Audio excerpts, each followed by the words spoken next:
बड़ी आपूर्ति प्रदान करता है? केला, खट्टे फल, आलू या मांस? देखो भाई सिंपल सी बात है, अगर विटामिन सी लिख दिया है तो विटामिन सी हमेशा आपके प्लांट प्रोडक्ट में ही मिलेगा, हमेशा प्लांट प्रोडक्ट में मिलेगा, तो ये हो नहीं सकता। ठीक है, केले में तो विटामिन B6 होता है और पोटेशियम होता है, तो ये हो नहीं सकता। आलू में सर नहीं। बचा क्या? खट्टे फल। खट्टे फल में विटामिन सी, विटामिन सी को हम कहते हैं स्कॉर्बिक एसिड। विटामिन सी की कमी अगर हो जाती है तो हम क्या कहते हैं? स्कर्वी डिजीज हो जाती है। ठीक है, आइए पहला क्वेश्चन आपका कंप्लीट होता है। आइए दूसरे पॉइंट पे, एक अवतल दर्पण जिसके सामने 5 सेमी की दूरी पर रखी गई वस्तु का 3 गुना आवर्धित वास्तविक प्रतिबिंब उत्पन्न करता है तो कितना होगा? क्वेश्चन देखो कितना आसान है। ठीक है, तो प्रतिबिंब दर्पण के सामने कितनी दूरी होगी? जाहिर सी बात है 3 गुना, तो सर सीधे सीधे हमें आंसर दिख जा रहा है 15 सेंटीमीटर। तो ऑप्शन क्या बना आपका? 15 सेंटीमीटर।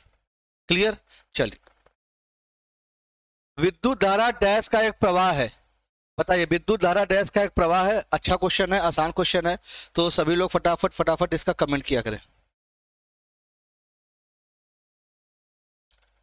बताइए सभी लोग इसका जवाब दीजिए। क्वेश्चंस बहुत अच्छे अच्छे हैं भाई, सभी आए हुए क्वेश्चन से। ठीक है, चलो भाई जाहिर सी बात है विद्युत धारा कब होगा? जब इलेक्ट्रॉन आपका इधर जाएगा तो विद्युत धारा किधर आएगा? आई इधर आएगा। ठीक है, इलेक्ट्रॉन जब आपका इधर जाएगा तो विद्युत धारा उल्टा आएगा। तो मतलब किसकी वजह से फ्लो हो रहा है?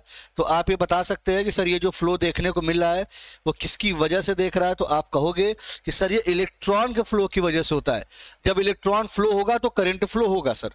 ठीक है, तो सिंपल सी बात है कि भाई देखो क्या होगा सर, यहाँ पे चार्जेस है क्या? बिल्कुल भाई, ये चार्जेस की वजह से होता है। तो आंसर आपका क्या हो गया सर? चार्जेस, इसका सही जवाब हो गया। ठीक है, इसका चार्जेस सही जवाब हो गया। ये तो बेसिक सा क्वेश्चन था। इलेक्ट्रॉन, अच्छा एक क्वेश्चन भी आता है, इलेक्ट्रॉन के एकदम ठीक विपरीत दिशा में करंट फ्लो होता है। ठीक है, ये भी याद रखिएगा। आइए, कौन सा नियम कहता है कि रासायनिक अभिक्रिया में द्रव्यमान को न तो उत्पन्न किया जा सकता है और न ही नष्ट किया जा सकता है? तो भाई सिंपल सी बात है sir, law of conservation of mass के ये नियम में ये बताया जाता है। ठीक है, आगे आते हैं। हिंदू बेटा गुड मॉर्निंग, कल तो गायब थे आई थिंक बेटा तुम क्लास में। चलिए आगे बढ़ते हैं। निम्नलिखित में से कौन सा मूल रूट सब्जी नहीं है? बताइए, which of the following is not a root vegetable? गाजर, सलगम, टमाटर या मूली रूट नहीं है? तो सर रूट आप यहाँ देख रहे हो, ये सोलेनेसी फैमिली का है, ये टमाटर आपका रूट नहीं है, ये ध्यान देना। ठीक है, आइए, मानव हृदय की सामान्य धड़कन औसतन डैश प्रति मिनट धड़कती है? तो हम बता देते हैं 72 beat, heart beat per minute का होता है। ठीक है, अगर हम बात करें कि भाई 72 बीट जो पर मिनट होता है, एक हार्ट बीट में कितना सेकंड लगता है? तो सर 0.8 सेकंड लगता है। और अगर हम यहीं पे और भी चीजें आपसे बताएं कि पल्स रेट कितना होता है, तो आप कहोगे सर पल्स रेट भी 72 ही होता है। तो आंसर आपका लगभग हमें क्या बोलना चाहिए? 100 से 120 तो ज़्यादा हो जाएगा, 50 से 100, सर 60 से 100 वाला हमारे नज़दीक में लग रहा है, क्योंकि ये सर 72 हार्ट बीट है ना, तो 60 से 100 वाला हमारे पास में लग रहा है। कैलाश, मैं बेटा वाराणसी से हूँ। कैलाश क्या हो गया बेटा? हाँ, यूपी से, वाराणसी से। ठीक है, आ जाओ। घर्षण बल के बिना निम्नलिखित में से कौन सा कार्य कठिन है? बताओ, सिंपल सी बात है। देखो घर्षण बल के बिना ये तो बड़े आसानी से हो जाएगा, कैरम खेलना बहुत मजा आएगा। दरवाजे का संचलन, भाई जाहिर सी बात है कोई मेहनत नहीं करनी पड़ेगी। लेकिन गीले संगमरमर पे चलना तुम्हारे लिए एक बहुत बड़ा टास्क हो जाएगा, क्योंकि जब फ्रिक्शन होगा ही नहीं तो तुम चल तो पाओगे है नहीं। सिंपल सी बात है, फ्रिक्शन होगा नहीं तो चल तो पाओगे है नहीं। ठीक है, आइए फटाफट जवाब दीजिए। ध्वनि की चाल माध्यम के डैश गुणों पर निर्भर करती है। ध्वनि की चाल की बात आपसे पूछी जा रही है, तो बताना है क्या टेम्परेचर, इलास्टिसिटी, डेंसिटी सब पे। तो जाहिर सी बात है गर्मी होगा तो भी डिपेंड करेगी। ठीक है, 1 डिग्री टेम्परेचर बढ़ाओगे तो 0.61 मीटर प्रति सेकेंड की स्पीड आपकी बढ़ जाती है। ये भी पता शाहरुख, बिल्कुल ए। ओके, बहुत अच्छे सर, इनमें से सभी बहुत अच्छे, बहुत अच्छा जवाब दिया। मतलब सारी चीजें रिवाइज के साथ साथ आपकी ये भी मुझे पता चल रहा है कि चलो जो आपने पढ़ा है कम से कम दिमाग में रखते हो, बहुत अच्छी बात है। आ जाओ, इनमें से कौन सी वायु में भरी शारीरिक गुहा है? वायु में भरी शारीरिक, मतलब शरीर में जो वायु से भरी हुई एक शारीरिक गुहा है, तो सर ये साइनस होता है। ये साइनस होता है सर ये, ठीक है, याद रखिएगा। और पक्षियों की हड्डी खोखली होती है, ये भी आपको पता है, पक्षियों की हड्डी खोखली होती है, ठीक है, पक्षियों की, जिसे हम कहते हैं न्यूमोटोफोर्स कहते हैं, ठीक है, क्लियर। आ जाइए। असंतृप्त कार्बन यौगिक जलने पर बहुत सारे काले धुएं के साथ एक डैश रंग निकलता है। अगर देखो, अगर अनसेचुरेटेड जल रहा है, ठीक है, तो कैसा देगा, पीला देगा। अगर वहीं सेचुरेटेड होगा तो कैसा देगा सर, नीला देगा।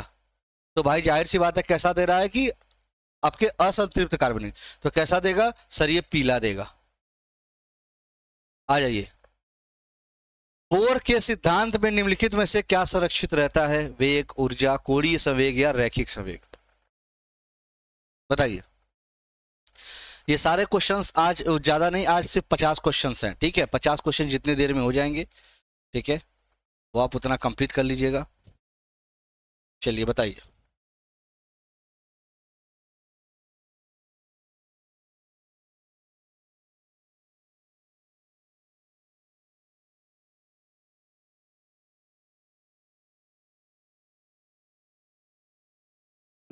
सभी के कमेंट्स में देख लूँ एक बार। ओके ओके ठीक है, शाहरुख आ गया, ज्योति रंजन का आ गया, ओके ओके, हिंदू, आइए चलो भाई, ठीक है, सी सी सभी का आ रहा है।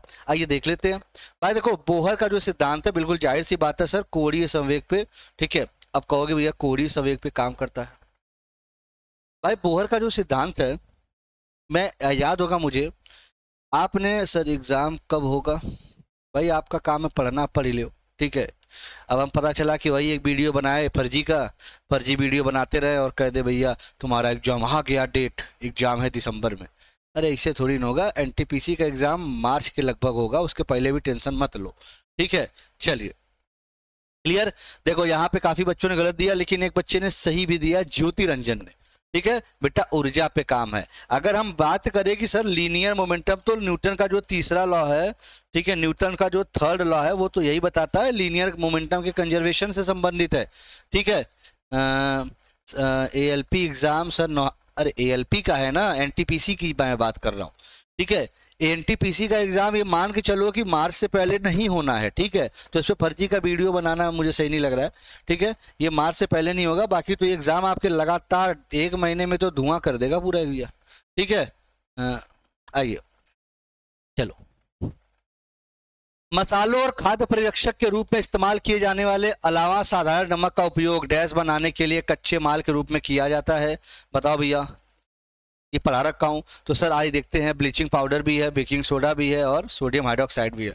आइए सभी के फॉर्मूले याद रख लो, क्योंकि फॉर्मूले पूछे जाते हैं, ठीक है। सोडियम हाइड्रोक्साइड NaOH, ठीक है, baking soda NaSCO3, bleaching powder CaOCl2, ये तीनों के फॉर्मूले हैं, तीनों के फॉर्मूले भी आप याद रखिए। किसी कोशिका में मौजूद सबसे बड़ा कोशिकांग कौन सा होता है, ठीक है। आइए पहले देखते हैं ये क्या होता है। ये सब 2 प्रकार का होता है, एक रफ एंडोप्लाज्मिक रेटिकुलम, एक स्मूथ एंडोप्लाज्मिक रेटिकुलम। यहाँ पे होता है राइबोसोम, यहाँ पे होता है राइबोसोम, और यहाँ पे होता है लिपिड्स, मतलब जिसे फैट भी आप कहते हो, स्टोर होता है, ठीक है। यहाँ पे इसी पे रफ एंडोप्लाज्मिक रेटिकुलम जो राइबोसोम होता है, राइबोसोम प्रोटीन का फॉर्मेशन करता है, ठीक है। अच्छा 25 नवंबर को, ओके, ठीक है, ये फॉर्मेशन करता है, तो ये ध्यान दीजिएगा ये सारी चीजें। अब आइए एक चीज बताते हैं, नाभिक भैया, ये पूरे ब्रेन ऑफ सेल कहा जाता है, इसे ब्रेन ऑफ सेल कहा जाता है। इसी के अंदर पाया जाता है न्यूक्लिक एसिड, न्यूक्लिक एसिड, जिसके अंदर आपको डीएनए आरएनए देखने को मिलता है, डीएनए और आरएनए देखने को मिलता है, ठीक है। आइए माइटोकॉन्ड्रिया की बात करते हैं, इसको कहते हैं हम लोग पावर हाउस ऑफ सेल, इसे कहते हैं पावर हाउस ऑफ सेल के नाम से जानते हैं, ठीक है। गोल्गी को है ट्रैफिक पुलिस के नाम से जानते हैं, ठीक है, ट्रैफिक पुलिस के नाम से जानते हैं, ठीक है। चलिए, नींबू का रस खट्टा होता है क्योंकि इसमें डैश होता है, खनिज, क्षार, अम्ल या लवण।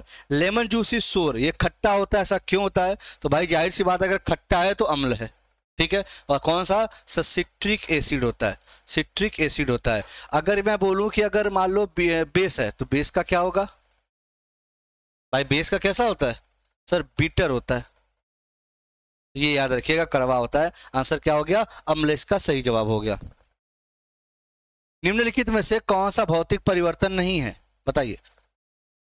गैसों का द्रवों का द्रवलीकरण, ठोसों का द्रव में पिघलना, ध्रुवों का गैसों में वाष्पीकरण, पदार्थों का किण्वन भौतिक परिवर्तन नहीं है। तो भाई जाहिर सी बात है पदार्थों का किण्वन भौतिक परिवर्तन नहीं है, क्योंकि इसमें होता क्या है, इसमें आपका C6H ऐसे ऐसे कर लो, ठीक है, ठीक है, C12H22O11 आप जब लेते हो इसको सीधे क्या करते हो, आप सीधे इसको क्या करते हो, बदलते हो किसके, जाइमेज एंजाइम के साथ, ठीक है, इथेनॉल में इसका बदलन करते हो, ठीक है, C6H12O6 इसको क्या करते हो, इसको सीधे सीधे जाइमेज लगाते हो और आप इथेनॉल में बदल देते हो, C2H5OH बदल देते हो। तो आप भैया पदार्थों का किण्वन कर रहे हो, उसका पूरा रूप ही बदल दे रहे हो। तो जब रूप बदल दे रहे हो तो क्या देखने को मिलेगा सर, आपका पदार्थों का किण्वन करने को मिलेगा। संपर्क में आने वाली दो सतहों के बीच डैश की उपस्थिति घर्षण का कारण बनती है, बताइए। अगर हम बात करें the presence of dash between two surfaces in contact cause friction, भैया इसकी जो अनियमितताएं होती हैं वो इसका कारण बनती हैं। आइए, विद्युत कार्य की दर अथवा विद्युत ऊर्जा व्यय होने की दर को क्या कहा जाता है? What is the rate of electrical work of the rate expenditure of electricity called, बताइए क्या कहा जाता है इन्हें, ठीक है, अच्छा क्वेश्चन है। 16 का C, ओके, बहुत अच्छे। और कोई भाई थोड़ा फटाफट जल्दी जवाब दो, चलिए बिल बहुत अच्छे, C। और पावर की यूनिट क्या होती है भैया, हम कहेंगे सर वाट होती है, ठीक है, इसकी यूनिट वाट होती है, किलो वाट होती है, ये इसकी इकाई होती है, ठीक है। अब अगर हम बात करें कि ठीक है सर किलोवाट आवर किसकी हो जाएगी, तो किलोवाट आवर याद रखिएगा, कहाँ गया, यहाँ तो दिया, ऐसे लिख लो, किलोवाट आवर किसका हो जाएगा सर, ऊर्जा का हो जाएगा, एनर्जी का हो जाएगा। यहाँ काफ़ी बच्चे गलत करते हैं, तो ये ध्यान दीजिएगा, दोनों बहुत इंपॉर्टेंट है, बहुत महत्वपूर्ण है। पौधे के किस भाग में हमें कॉफी मिलती है, बताइए। छाल, जड़, पत्ती, फली, from which part of the plant we get coffee, तो सर जाहिर सी बात है हम फली से प्राप्त करते हैं कॉफी। आइए, न्यूट्रॉन डैश के अलावा सभी परमाणुओं के नाभिक में मौजूद होता है, बताइए। तो सिंपल सी बात है, न्यूट्रॉन की बात है, न्यूट्रॉन का मतलब ही होता है कि सर ये जेड है और ए है, इसका माइनस कर देंगे तो नंबर ऑफ न्यूट्रॉन आ जाएंगे। हाइड्रोजन में देख लो 1 और 1 है, ये एन की संख्या 0 हो गई। अगर हम बात करें ऑक्सीजन की 8 है 16 है, तो यहाँ एन की संख्या 8 हो गई, ठीक है। अगर हम बात करें नाइट्रोजन की 7 और 14 है, तो यहाँ पे संख्या 7 हो गई। और अगर कार्बन की बात करें 6 है 12 है, तो इनकी संख्या 6 हो गई। पूछा गया है कि इसमें 0 है, तो भैया हाइड्रोजन देख लो, इसमें न्यूट्रॉन की संख्या कितनी है, 0 है। तो ऐसे ऐसे क्वेश्चंस आपके पेपर में ये सब आ चुके हैं क्वेश्चंस। आइए, गन्ने में पाया जाता है, भाई जाहिर सी बात है आपका ग्लूकोज प्लस फ्रक्टोज जब मिलेगा तो ये गन्ने में पाया जाता है। फ्रक्टोज की अगर हम बात करें, प्रकृति में पाए जाने वाला,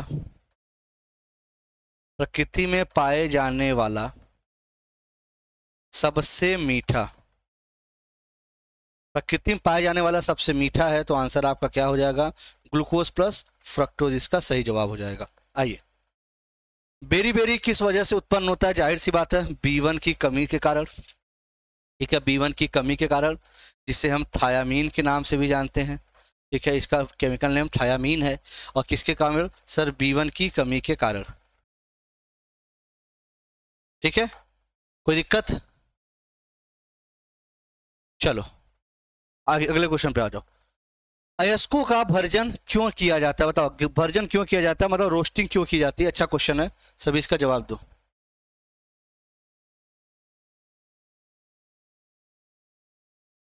बताओ भाई, भर्जन क्यों किया जाता है, क्वेश्चन बहुत अच्छा है, कमेंट्स आपके मैं देख रहा हूं, बताओ। चलो बिल्कुल याद रखिएगा सर, सल्फर निकालने के लिए। आइए, निम्नलिखित में से किस गैस का ऊर्जा मान कैलोरी मान सबसे अधिक होता है, बताइए। Which of the following gases है the highest energy value calorific value, प्राकृतिक गैस, हाइड्रोजन, एलपीजी या मीथेन। तो भाई जान सबसे अधिक किसका होता है, हाइड्रोजन, तभी तो इसे कहते हैं फ्यूचर का ईंधन कहा जा रहा है, हाइड्रोजन को इसीलिए फ्यूचर का ईंधन कहा जा रहा है, ये भी पॉइंट आप याद रखें।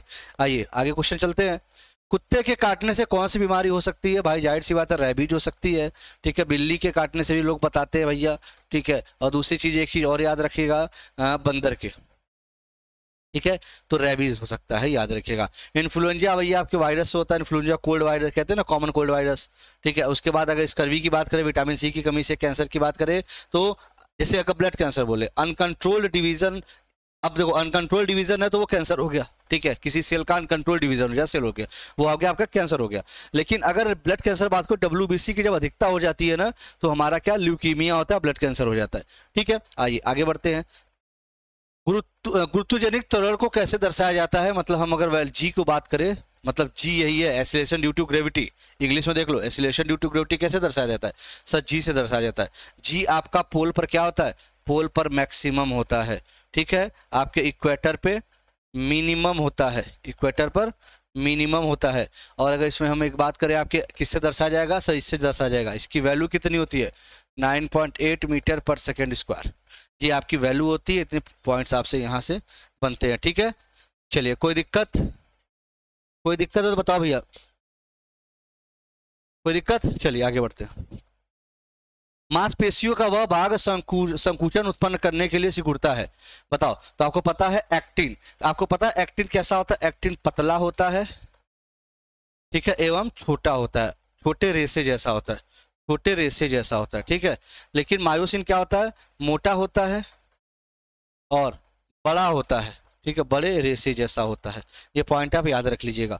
आइए आगे बढ़ते हैं। श्वेत प्रकाश के निम्न में से किस रंग की तरंगदैर्घ्य उच्चतम होती है, नारंगी, बैगनी, हरा, लाल। तरंगदैर्घ्य बोला है, वेवलेंथ सबसे ज्यादा, तो फ्रीक्वेंसी कम, लेकिन स्कैटरिंग भी क्या होगी, स्कैटरिंग भी आपकी कम होगी। तो ये आपका रेड कलर है। ठीक है, ये आपका रेड कलर है। वहीं अगर हम बात करें स्कैटरिंग क्या है आपकी, स्कैटरिंग आपकी ज़्यादा हो और वेवलेंथ आपका कम हो, फ्रीक्वेंसी आपकी ज़्यादा हो, तो इसे हम क्या कहते हैं, इसे सर आपका वायलेट कलर कहते हैं। ठीक है, विबग्योर में देखा होगा ऐसे लिखा रहता है, विबग्योर, तो वो ये कहानी है। ठीक है, वो ये कहानी होती है। ठीक है, चलो, तो ये आंसर क्या हो जाएगा आपका, ये लाल हो जाएगा सर। आ जाओ। दिए गए रंग माध्यम युग में कोड की साइन और जो साइन इंसिडेंस होता है, साइन रिफ्लेक्टेड होता है, उसका क्या होता है भैया, आपको यही पता है, sine i upon sine r is equal to mu, ऐसा होता है ना, ऐसा देखते हो, लिख देते हो एन के वाला। ठीक है, ईटा लिख देते हो। अब ये क्या है, ये आपका कहलाता है law of refraction, law of refraction के नाम से जानता है, जो कि सेकंड लॉ माना जाता है, रिफ्रैक्शन का सेकंड लॉ माना जाता है। तो सर इसे कहते हैं स्नेल्स लॉ के नाम से जानते हैं, स्नेल्स लॉ के नाम से इसे जानते हैं। कोई डाउट, चलिए आगे बढ़ते हैं और आगे देखते हैं। निम्न में से कौन सा विटामिन के की कमी के कारण होता है, तो ये याद रखिएगा, विटामिन के रक्त के थक्का जमने में विफलता, रक्त का थक्का नहीं जमता, ये होता है विटामिन के की कमी के कारण। ठीक है, आगे बढ़ते हैं अगले क्वेश्चन पे। निम्न में से अवतल लेंस के मुख्य फोकस पर मिलती हुई प्रतीत होने वाली प्रकाश किरण अपवर्तन के बाद कहाँ निकलेगी, बताना है। मुख्य फोकस से होकर, बिना किसी विचलन से, मुख्य अक्ष के समांतर या वक्रता केंद्र से होकर। ये सारे क्वेश्चंस पढ़ा रखा हूँ। ठीक है, सारे क्वेश्चन पढ़ा रखा हूँ। ठीक है, तो ये याद रखिएगा सर, ये मुख्य अक्ष के समानांतर, जो पैरेलल एक्सिस है उसके समानांतर ये आपका देखने को मिलेगा। वहीं आगे बढ़ते हैं अगले क्वेश्चन की तरफ। NH3 में नाइट्रोजन की संयोजकता, भाई जाहिर सी बात है, नाइट्रोजन की बात है तो नाइट्रोजन वैसे भी आपका 3 बनाता है। ठीक है, NH3 ले लो या कुछ भी ले लो, नाइट्रोजन की कितनी होगी, तो भाई मेरे 3 ही होगी। ठीक है, आपको पता है ना, वैलेंसी जो बॉन्ड, जो वैलेंसी क्या होती है, जो आप बॉन्ड बनाते हो। ठीक है, लेकिन वैलेंस इलेक्ट्रॉन क्या होता है, वैलेंस इलेक्ट्रॉन होता है जो आपके लास्ट सेल में होता है। ठीक है, जो आपके लास्ट सेल में होता है, जिसे हम 3 के नाम से जानते हैं। ठीक है, 3। और ऑक्सीजन में भाई आपको बॉन्ड 2 बनता है, ऑक्सीजन में 2 बनता है। ठीक है, हाइड्रोजन में 1 बॉन्ड बनता है। तो ये सारे क्वेश्चन आपसे पूछे जाते हैं। सुनील, ओके, चलो बी, बहुत अच्छे। यदि 3 एम्पियर की धारा 1 मिनट में प्रवाहित होती है तो इतने समय में कितना आवेश प्रवाहित होगा, क्या बात है। If a current of 3 ampere flows for 1 minute, बहुत अच्छा क्वेश्चन, आइए देखते हैं। देखो, if a current of 3 ampere, current कितना है, I is equal to 3 ampere. अच्छा, कितनी देर के लिए, टाइम कितना है, 1 मिनट के लिए। पूछा गया है कुलाम, कुलाम क्या होता है सर, ये कुलाम होता है, C इज इक्वल टू, ये क्या होता है भाई, अगर कुलाम की बात करें तो सेकंड की बात आ रही है हमारी।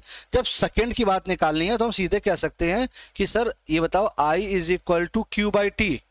तो आपसे पूछा गया charge Q is equal to I into t, और टी आपको पता है सेकंड में होता है, तो हमारा क्या हो गया 3 और गुणे ये 60 सेकंड, 180 क्या हो गया 180 हमारा कूलाम हो गया। कूलाम किसकी, चार्ज की इकाई है, तो 180 ये इसका जवाब हो गया।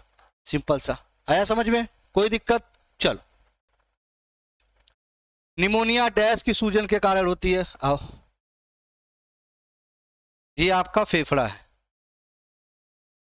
ये फेफड़ा, ये देख रहे हो, ये फेफड़े में ये, अब ये क्या है नोटिस करना, ये जो फेफड़ा है, फेफड़े में जो ये वाला हिस्सा है वो क्या है, तो कहोगे सर ये जो हिस्सा है इसी को कहते हैं एल्वुलाई, इसी में गैसों का आदान प्रदान होता है, इसीलिए इसमें जब म्यूकस भर जाता है तो तुम्हें सांस लेने में दिक्कत आती है। ठीक है, तो आंसर क्या हो जाएगा इसका, सर ये फेफड़ा इसका सही जवाब है। ठीक है, आइए, जब 2 या 2 से अधिक प्रतिरोधों को एक दूसरे के साथ क्रमवार जोड़ा जाता है तो उसमें क्या होता है, देखो जब एक या 1 से अधिक प्रतिरोधों को एक साथ क्रमवार श्रेणी में जोड़ते हैं सीरीज में, तो क्या होता है भाई, जाहिर सी बात है सर सीरीज बनेगा, ये तो क्वेश्चन ही मतलब रेलवे का आया हुआ क्वेश्चन भाई। ठीक है, देखो रेलवे का आया हुआ क्वेश्चन है, तो बताओ क्वेश्चन में कुछ था ही नहीं।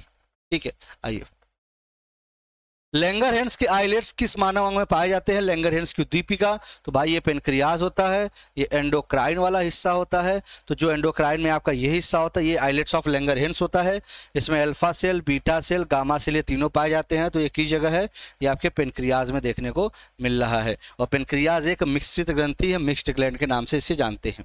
आइए, इनमें से कौन सा एक संक्रामक रोग नहीं है, बताइए, which one of the following is not an infectious disease, कौन सा नहीं है संक्रामक, तो जाहिर सी बात है सर मधुमेह संक्रामक रोग नहीं है। मधुमेह कैसा रोग है, आप कहोगे सर ये बेसिकली इंसुलिन के कमी के कारण होता है। ठीक है, इंसुलिन के कमी के कारण ये होता है आपका ये। ठीक है, ये याद रखिएगा, ध्यान दीजिएगा, क्लियर। चलिए, ठीक है, ये ध्यान दीजिएगा, आइए आगे बढ़े। चलो, बाकी मलेरिया क्या होती है, मलेरिया होती है आपके किससे, प्लाज्मोडियम वाइवेक्स से, ये खसरा से। ठीक है, खसरा मतलब वायरस से होता है, कॉलेरा आपके बैक्टीरिया से होता है। ठीक है, प्लाज्मोडियम, बैक्टीरिया और ये वायरस, ये याद रखिएगा, बहुत इंपॉर्टेंट क्वेश्चन पूछे जाते हैं डिजीज वाले। निम्नलिखित में से कौन सा डीआरडीओ द्वारा विकसित एक मल्टी बैरल रॉकेट सिस्टम है, त्रिशूल, धनुष, पिनाका या पृथ्वी, बताओ कौन सा है, तो आप कहोगे सर ये पिनाका है। आ जाओ, निम्नलिखित में से कौन सहजीवी संबंध को दर्शाता है, जाहिर सी बात है सर लाइकेन की बात करें तो ये एल्गी से बनता है, एल्गी के साथ साथ ये फंगस से बनता है। अगर एल्गी और फंगस से बनता है तो जाहिर सी बात है, अच्छा हाँ ये लाइकेन, और लाइकेन से हम क्या बनाते हैं, लाइकेन से हम बनाते हैं लिटमस पेपर का निर्माण करते हैं। ठीक है, ये याद रखिएगा, लिटमस पेपर का निर्माण करते हैं, और ये क्या हो गया, ये लाइकेन हो गया आपका। ठीक है, याद रखिएगा, लाइकेन पार्क उत्तराखंड में है, ये भी ध्यान दीजिएगा। आ जाओ, सेरीकल्चर, भाई अब इसका हिंदी देख के समझ लोगे, रेशम की खेती से संबंधित है। ठीक है, याद रखिएगा, पीसी कल्चर मछली पालन, और अगर हम बोले इसके संरचना से संबंधित तो इक्थियोलॉजी के नाम से इसे जानते हैं। ठीक है,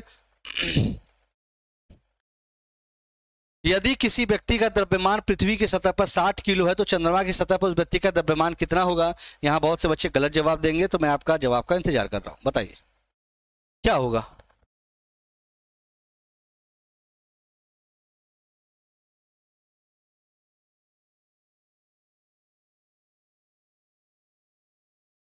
बताओ, सिंपल है, आ जाओ भाई, जाहिर सी बात है सर 60 kg होगा। अरे भैया, वेट आपका चेंज होता है, वेट मतलब भार आपका बदलता है, लेकिन मेरे भाई मेरा बाबू वेट बदलता है लेकिन मास क्या होता है, मास आपका कांस्टेंट होता है, तो ये कहीं नहीं बदलने वाला, तो 60 का 60 ही होगा। ठीक है, चलो बहुत अच्छा लगा, शाहरुख ने थोड़ा सा गड़बड़ कर दिया, कोई बात नहीं। ठीक है, हाँ बहुत अच्छा बेटा। आइए, प्लास्टिक के निम्नलिखित में से किसका उपयोग किया जाता है, तो भाई जाहिर सी बात है सर प्लास्टिक की बात है तो सर ये देख लो ना, इथाइलिन का प्रयोग किया जाता है। निम्नलिखित में से किसे प्राणी जगत के अंतर्गत वर्गीकृत किया जाता है, प्राणी जगत की बात है तो सर ये आपका मेटाजोआ है, प्राणी जगत के अंतर्गत इसको रखा जाता है। कंप्यूटर के संदर्भ में ट्रैकर बॉल क्या है, तो सर जाहिर सी बात है ट्रैकर बॉल की बात हो रही है। ट्रैकर बॉल हम माउस जैसा होता है, तो माउस हमारा कैसा होता है सर, इनपुट डिवाइस होता है। ठीक है, देखो ये सब आए हुए क्वेश्चन है, तो टोटल 50 क्वेश्चन आज आपको कराऊंगा मैं। ठीक है, अब जितने देर में हो जाएगा वो 50 क्वेश्चन आपको कंप्लीट करा दूंगा मैं। आ जाइए, निम्नलिखित में से कौन अकशेरुकी प्राणियों में शामिल नहीं है, मतलब इनवर्टिब्रेट्स, मैंने बोल रखा है आपको दो चीज होती हैं, ठीक है, इनवर्टिब्रेट्स और यहाँ पे वर्टिब्रेट्स, ठीक है। आइए अगर हम बात करें इंसेक्ट, भाई इंसेक्ट की बात है, आर्किनाइड्स की बात है, मोलस्का की बात है, रेप्टाइल्स की, सर इनवर्टिब्रेट्स में शामिल नहीं है, जाहिर सी बात है सर ये वर्टिब्रेट्स में शामिल है। ये कैसे कह सकते हो सर आप, भैया पक्षी हो गया, आपका मछली हो गया, आपका मैमल्स हो गया, ठीक है, आपका मैमल्स हो गया, आप यहाँ कहोगे कि सर रेप्टाइल्स हो गए और एम्फीबियंस हो गए, यही कैटेगरी तो 5 आपकी वर्टिब्रेट्स में आती है, तो सिंपल सी बात है ये क्या हो गया, ये वर्टिब्रेट्स हो गया। आइए निम्नलिखित में से कौन सी नोबल गैस है, तो जाहिर सी बात है सर अगर सबसे ज्यादा बोले, सबसे ज्यादा प्रकृति में यही पाई जाती है, ठीक है। दूसरा सेकंड नंबर पे कौन सा है, सेकंड पे हीलियम है, ठीक है, सेकंड पे। सब जब ज्वालामुखी में कौन सी गैस आती है, रेडॉन गैस आती है। आंसर आपको साफ साफ दिख गया कि सर ये आर्गन है, कुछ नहीं सोचना, ठीक है। ये सारे क्वेश्चंस आप जबरदस्त तरीके से कर चुके हो, रिवाइज खटाखट खटाखट कर लो। चींटी की डंक में कौन सा अम्ल पाया जाता है, सर इतना आसान क्वेश्चन कौन देता है, मिथेनोइक एसिड, जिसे हम क्या कहते हैं, फॉर्मिक एसिड। ये मैंने नहीं दिया है, ये आपके रेलवे ने दिया है 2021 में, ठीक है। ये लैक्टिक एसिड आपके दूध में पाया जा रहा है, वहीं अगर एसिटिक एसिड आपके सिरका में पाया जा रहा है, टार्टरिक एसिड आपके इमली में पाया जा रहा है, अंगूर में पाया जा रहा है, ठीक है, ये याद रखिएगा। उस तत्व का नाम बताइए जिसका इलेक्ट्रॉनिक विन्यास 287 है, भाई मतलब 17 है। 17 किसका होता है, तो भैया हमको सोचना ही नहीं है सर, क्लोरीन का होता है। क्लोरीन कितना है सर, ये क्लोरीन यहाँ, कोई दिक्कत, क्लियर, आ जाओ, ठीक है। कार्बन का कितना होता है सर, देख रहे हो 6 एटॉमिक नंबर है इसका, 1 है, ठीक है। हीलियम का सर 2 है, आ जाइए।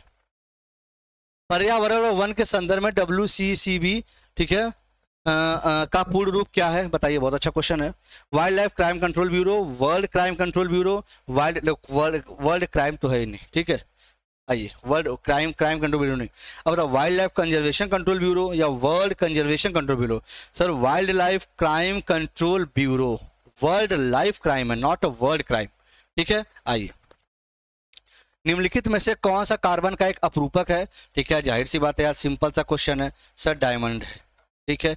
जिप्सम क्या होता है, CaSO4.2H2O को हम जिप्सम कहते हैं, ठीक है। अच्छा अगर एक चीज हम बोले आपसे सर इसको कैसे बनाया था, इसमें आपसे 1.5 H2O जब आप निकाल देते हो तो CaSO4.5H2O का निर्माण होता है। अच्छा अब एक बात करें, जैसे आपने ग्रेफाइट का नाम लिया, ग्रेफाइट की बात अगर बोले, ये भी इसका अपरूपक है, लेकिन ये आपके बड़े मशीनों में इस्तेमाल होता है, बड़े मशीनों में यूज होता है, ठीक है, याद रखिएगा। एक वयस्क मानव शरीर में हड्डियों की संख्या कितनी होती है, भाई इससे आसान क्वेश्चन नहीं हो सकता। वयस्क मानव में 206 होती है, और बच्चे में कितनी होती है सर, बच्चे में 300 होती है। 206 को 2 भागों में बांटते हैं, एक होता है एक्सियल भाग, एक होता है एपेंडिक्यूलर भाग, एक होता है एपेंडिक्यूलर भाग। अगर एक्सियल की बोले तो 80 होता है, एपेंडिक्यूलर की कितनी होती है, 126 होती है, ये याद रख सकते हैं आप। आइए लास्ट क्वेश्चन आज का, मादा एनोफिल्स मच्छर इनमें से किस रोग के लिए वाहक रहती है। मादा एनोफिल्स, फीमेल एनोफिल्स की बात है, बताइए, तब तक मैं एक और बता दूं। एक होता है एडिस एजिप्टे, एडिस एजिप्टे किसके लिए होता है, तो भाई ये डेंगू के लिए होता है, ये डेंगू के लिए होता है, ये भी याद रखिएगा। तो इसका मतलब डेंगू याद रखना, गलती मत कर देना, ये वायरस से होता है, और ये प्लाज्मोडियम से होता है, मतलब सर प्रोटोजोवन डिजीज है आपका मलेरिया। तो कहाँ गया मलेरिया, सर यहाँ गया, ठीक है। ये क्या होता है, ये वायरस से होता है, ये बैक्टीरिया सैल्मोनेला टाइफी, और ये क्या होता है सर, वाइब्रियो कॉलेरी बैक्टीरिया। तो याद रख ले, ये आपका बैक्टीरिया है, ये आपका बैक्टीरिया है, ये आपका वायरल है, ठीक है, या वायरस से वायरल लिख लो, और ये आपका प्रोटोजोवन है, प्रोटोजोवन है। ये रहे आपके आज के 50 के 50 क्वेश्चन, उम्मीद है समझ में सभी को आया होगा, ठीक है। नए हो तो सब्सक्राइब करना, PDF आपको मिल जाएगी टेलीग्राम चैनल पे, SGI कंपटीशन क्लासेस वाले टेलीग्राम चैनल पे, लाइक और शेयर कर सकते हैं आप सेशन को। उम्मीद है सेशन अच्छा लगा होगा, ठीक है, मस्त रहो, मजे में रहो, सारा आज आपका रिविजन फटाफट हो गया, ठीक है। अब जबरदस्त तरीके से फिर अगली क्लास चलेगी, ठीक है। चलो बाय बाय, थैंक यू, मस्त रहो, मजे में रहो, खूब खुश रहो, थैंक यू बेटा।